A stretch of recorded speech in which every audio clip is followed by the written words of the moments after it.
Mala saint Teresa's college സുവർണ jubilee ആഘോഷങ്ങളുടെ സമാപന ചടങ്ങും പൂർവ്വ വിദ്യാർത്ഥി മഹാസംഗമവും ഫെബ്രുവരി 14 ശനിയാഴ്ച നടക്കും. രാവിലെ കോളേജ് ക്യാമ്പസിൽ ആരംഭിക്കുന്ന പരിപാടികൾ വൈകിട്ട് സമാപിക്കും.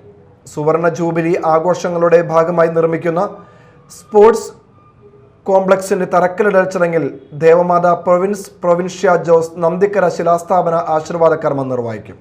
Wilson Tharayil, Alphonse Liguori, MP Antony, Thomas KJ, Davis Kachappilly, Baby Paulose, advocate Riyas എന്നിവർ പത്രസമ്മേളനത്തിൽ പരിപാടികൾ വിശദീകരിച്ചു.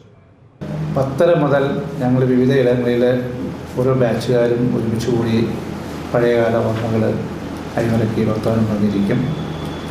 11:45 കോളേജിൻ്റെ ഓഡിറ്റോറിയത്തിൽ ഞങ്ങൾ സമ്മേളിച്ച് ഞങ്ങളെ പഠിപ്പിച്ച പൂർവ്വ അധ്യാപകരെ 110-ലധികം അധ്യാപകരെ കോട്ടയ്ക്കൽ കോളേജിൽ പഠിപ്പിച്ചു പോയിട്ടുണ്ട്. അവരെല്ലാം ഞങ്ങൾ കോൺടാക്റ്റ് ചെയ്ത് കഴിഞ്ഞു. അവരിൽ ബഹുഭൂരിപക്ഷം പേരും അന്നേ ദിവസം ആരോഗ്യ പ്രശ്നങ്ങളുള്ളവരുണ്ട്, പ്രായാധിക്യം മൂലം വരാൻ കഴിയാതിരിക്കുന്നവരുണ്ട്. ബഹുഭൂരിപക്ഷം അധ്യാപകരും അന്നേ ദിവസം എത്തിച്ചേരാമെന്നും വിദ്യാർത്ഥികളായ ഞങ്ങളെയൊക്കെ കണ്ട് ഞങ്ങളോടൊക്കെ സംസാരിക്കാനൊക്കെ ഇഷ്ടത്തോടെ അന്ന് വന്നുചേരും.